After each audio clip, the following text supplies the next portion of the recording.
Assalamu alaikum class 9th. Hopefully you will be good. We have revised unit number 1. So see, today date is 18 August 2020. It's my 33 lecture and day is Tuesday. Topic is revision of unit number 1 and present tenses. So we have done unit number 1. I have told you how you have to prepare unit number 1 for your test. Your home task is unit number 1 full and present indefinite and present continuous tense. Tests will be given on Thursday group B and Friday group A. So I will take test of group B on Thursday and test of group A will be on Friday. आपका जो day है उसके accordingly test होगा and I will make separate test for both group. So group A you have to prepare your test on Friday and group B will give me test on Thursday. See unit number 1 full. आपने unit number 1 full जिस तरह से मैंने आपको बताया वैसे तैयार करनी है. प्रेजेंट टेंसेस और रिवाइज हो चुके हैं, लेकिन present indefinite tense and present continuous tense को आपने अपनी ग्रामर की बुक से तैयार करना है. You have done the exercises given on your grammar book. Let me show you. See it's on page number 74 and lesson number 4, present indefinite tense. Active voice is given.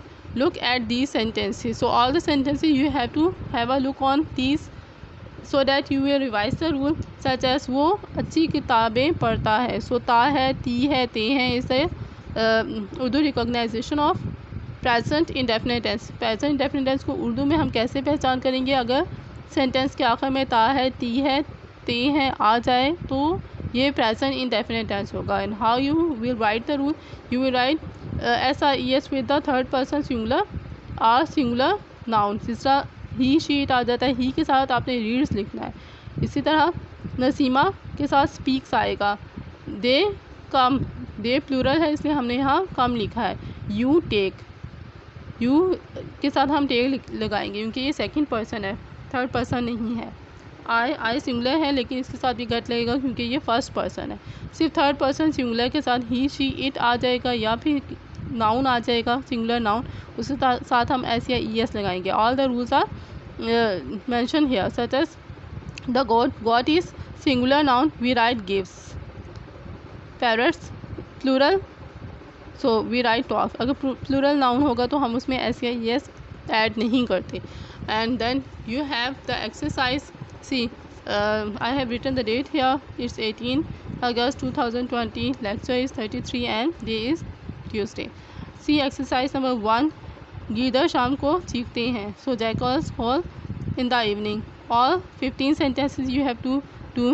Next exercise हम कभी कभार अजायब कर जानते हैं. You have done all of these exercises on your notebook. You have to just revise it. All vocabulary is also given and then negative sentences are given. These two sentences, these two activities are related to positive sentences. इस तरह positive sentence में S या ES का इजाफा करना है और कहाँ पर आपने एस या ES का इजाफा नहीं करना. ये आप जाए एक दफ़ा रूल्स को देख लें, उसके बाद इन टू पॉजिटिव एक्टिविटीज़ को तैयार करें. Then it's on this activity is about negative sentences such as वो बाकायदा वर्जिश नहीं करता है. अगर नहीं आ जाता है तो हम डू नॉट और डज नॉट लिखते हैं. It is also written over here. Does not third person singular के साथ लिखेंगे और डू नॉट जो है दूसरे जो प्लूरल हैं जिस तरह आई के साथ या यू के साथ, दे के साथ हम डू नॉट लिखेंगे. Such as he does not. Singular है, हमने ही के साथ डज नॉट लिखा है.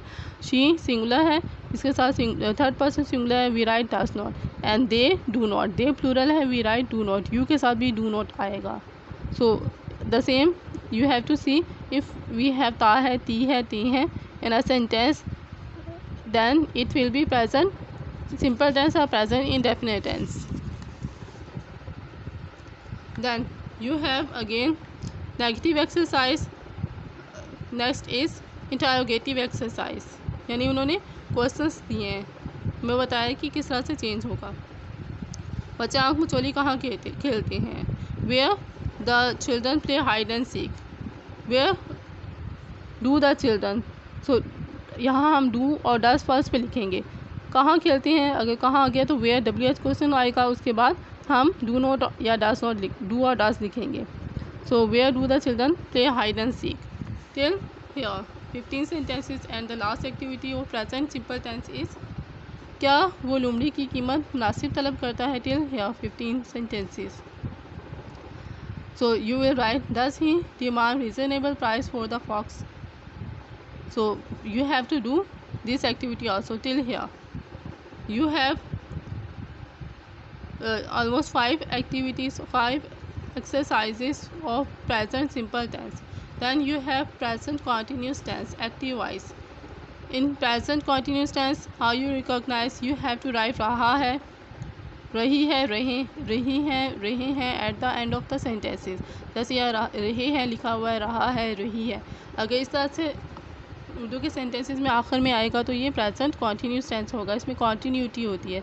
The action will be continue in present continuous tense in present time. Such as लोग तफरी के लिए छांगा मांगा जा रही हैं. People are going to Changa Manga for picnic. So we write is am are and we write ING form with the form of verb. कि हमने इसमें जो हेल्पिंग वर्ब है इसे हम आर यूज़ करेंगे. जिस तरह आई के साथ एम यूज़ हो रहा है, द हैंड सिंगुलर है इसके साथ आर इस यूज़ हो रहा है, और पीपल अगर प्लूरल है तो हम आर यूज़ करेंगे, और फर्स्ट फॉर्म ऑफ वर्ब के साथ हम ING की फॉर्म यूज़ करेंगे इसमें. Then you have the activity positive sentences, बूंदाबांदी हो रही है. It's on page number 78 79. आप मुझे अपना पता नहीं बता रही हैं. नेगेटिव एक्टिविटी यानी is not, am not, are not आएगा, और same you have ING form with the form of verb. क्या बच्चा सो रहा है? अब इंटरोगेटिव में इसे मार हम पास पे लिखते हैं. Is the baby sleeping? You know the rule. And at the end you have the exercise, क्या चांद निकल रहा है. Till here I want you to prepare. It's on page number 80 till page number 80.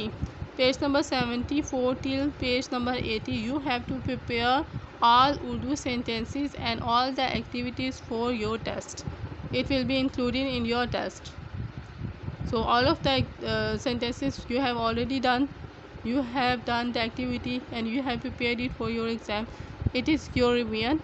So you will revise present simple tense and present continuous tense for your test. That is your work. Allah Hafiz class.